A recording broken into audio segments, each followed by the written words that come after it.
Nommez et identifiez vos data owners. Enfin des réponses claires à vos questions, partie 2. Il y a quelques mois, j'ai partagé avec vous quelques évidences utiles à rappeler sur les fameux référents données, également appelés data owners.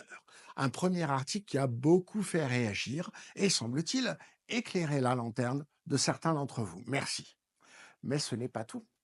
Et il reste quelques questions en suspense et plusieurs points à préciser. Nous avons tout d'abord utilisé le verbe identifier et non désigner ou nommer ou choisir.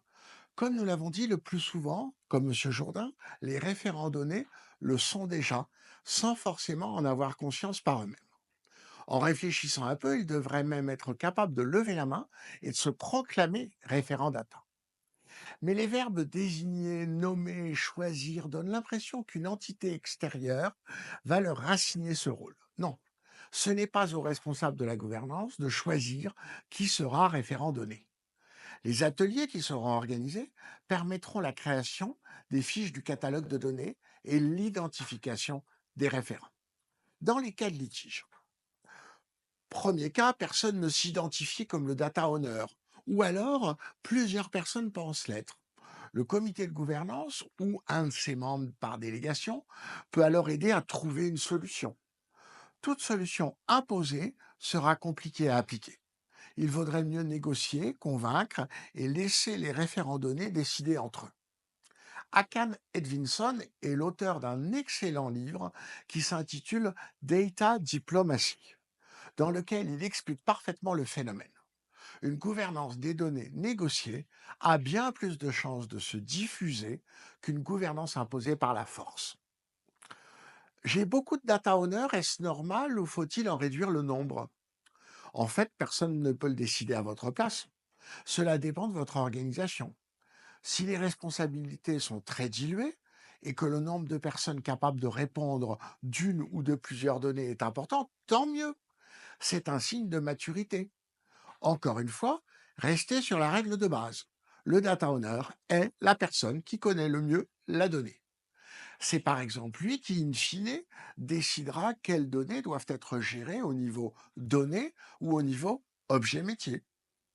Bien sûr, s'ils sont très nombreux, ce qui est un signe de maturité numérique de votre organisation, ils ne pourront pas tous participer au comité de gouvernance.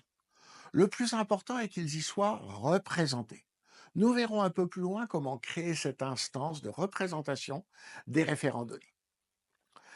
Quelles sont les responsabilités concrètes du data owner? Alors là, on rentre dans le vif du sujet. C'est leur crainte essentielle que cela augmente ma charge de travail. Tout d'abord, on ne devrait pas désigner un data owner car il l'est déjà, consciemment ou pas. On va donc plutôt l'identifier et constater le fait qu'il assume déjà cette responsabilité, même non formalisée. Donc, comme il fait très bien son travail, personne n'en doute, il assume déjà un certain nombre de tâches vis-à-vis de cette donnée dont il est référent. Il s'inquiète de sa qualité, de la manière dont elle est utilisée, de son cycle de vie, un vrai professionnel donc. Formaliser ce titre de data owner devrait donc rien changer à son travail quotidien. Quelle est la responsabilité du data owner en matière d'inventaire du patrimoine informationnel? Bon, pour être réaliste, certains n'ont pas encore intégré toutes les bonnes pratiques d'un data owner responsable, comme la tenue à jour du catalogue de données. C'est en effet le data owner et lui seul qui devrait être responsable de la mise à jour des fiches de ses propres données. Lorsque la définition d'une donnée évolue, ou sa classification, sa forme, ses critères de qualité, sa conformité, etc., aucune décision de ce type ne peut être prise sans le data owner. Il a donc la charge de l'évolution du catalogue de données afin qu'il soit toujours à jour. Et n'imaginez pas que le catalogue va être mis à jour par l'informatique. D'une part, ils n'ont pas la connaissance métier de la donnée, et d'autre part, comment pourrait-il être responsable de plusieurs milliers de fiches? Un catalogue de données à jour, de qualité et bien renseigné, est donc de la responsabilité des data owners. Et c'est leur intérêt, car nommés dans ce catalogue, ils éviteront ainsi de répondre à des questions d'autres utilisateurs en les renvoyant simplement vers le catalogue. Le data owner est aussi un arbitre.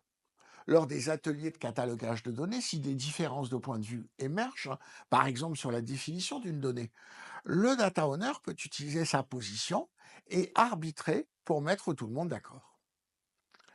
Quelle est la responsabilité du data owner en matière de qualité de données? Désolé, mais la donnée ne se salit pas toute seule.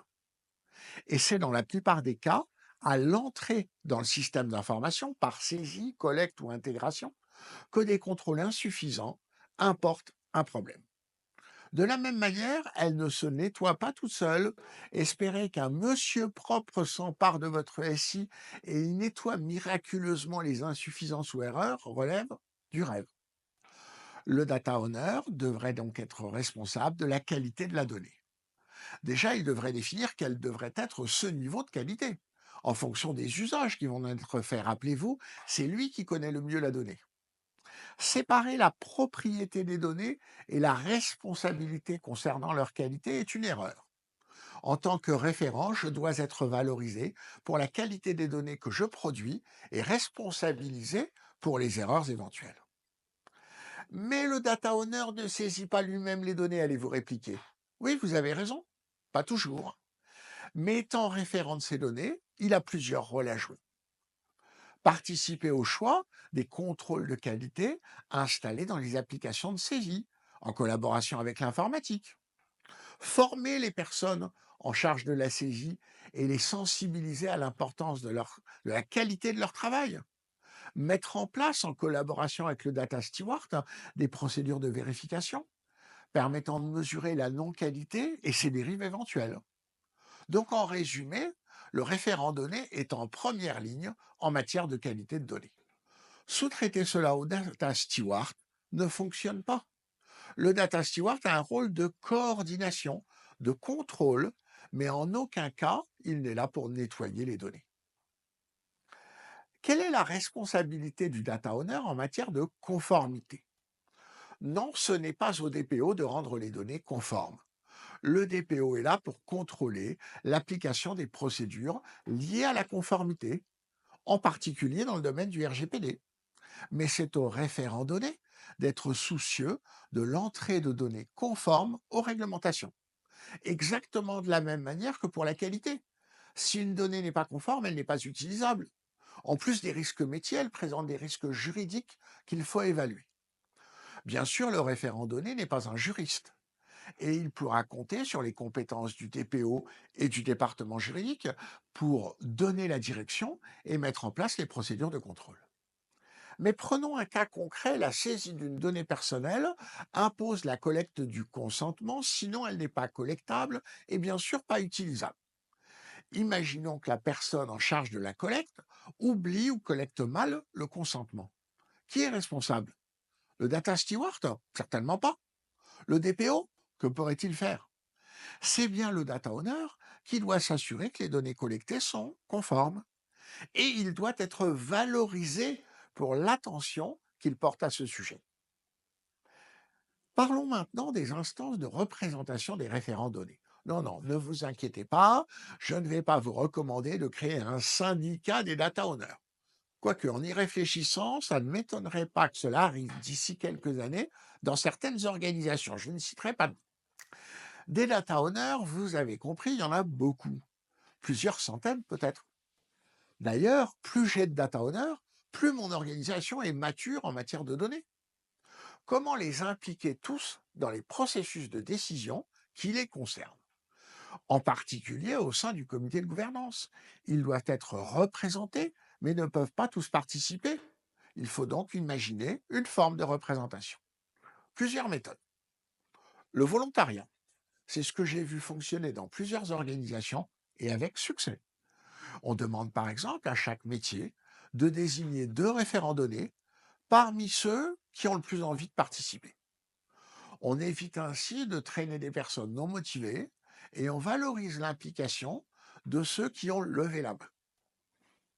Une règle, par exemple les data owners qui représentent le plus de données, qui ont le plus d'ancienneté, peu importe, mais cela permet de choisir des représentants sur la base de critères objectifs et stables. Le vote, pourquoi pas? J'ai osé il y a quelques instants la comparaison avec les représentations syndicales. Les représentants des data owners ayant vocation à représenter, ils pourraient être candidats, développer un programme d'action et que recueillir les suffrages. Un bon exemple de gouvernance participative. La désignation, c'est sans doute la moins bonne des solutions, mais parfois il ne reste que celle-ci. Un problème apparaîtra lorsque des décisions devront être prises en comité de gouvernance et que les désignés ne s'impliqueront pas.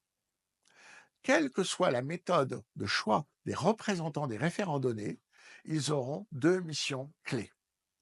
Servir de courroie de transmission entre l'ensemble de leurs collègues et les instances auxquelles ils participeront, comme le comité de gouvernance. Courroie de transmission bidirectionnelle, hein, permettant de faire connaître les revendications des data owners et d'informations sur les décisions prises en comité. Participation aux discussions, négociations, décisions qui sont prises de manière collégiale dans les comités et représenter les choix de l'ensemble des data owners. Ils devront donc s'enquérir de leurs attentes, les développer en comité et voter, si nécessaire, dans ce sens. Ne sous-estimez pas l'attention portée à la nomination de ces représentants.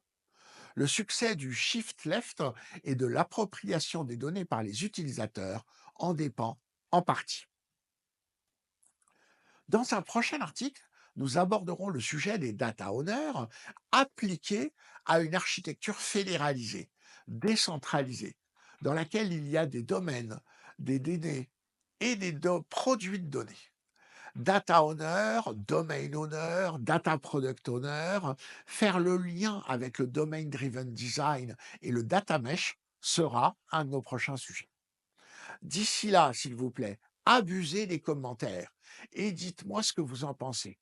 Je suis un peu dirigiste en vous confirmant que ce que vous venez de lire ou d'écouter est la bonne pratique. Alors bien sûr, certains ont fait autrement et si ça fonctionne pour eux, j'en suis ravi. N'hésitez pas à partager ci-dessous votre expérience, mais si vous ne savez pas comment procéder, ou si vous avez essayé autre chose et que ça ne fonctionne pas, revenez au début du premier article de cette série, relisez et appliquez.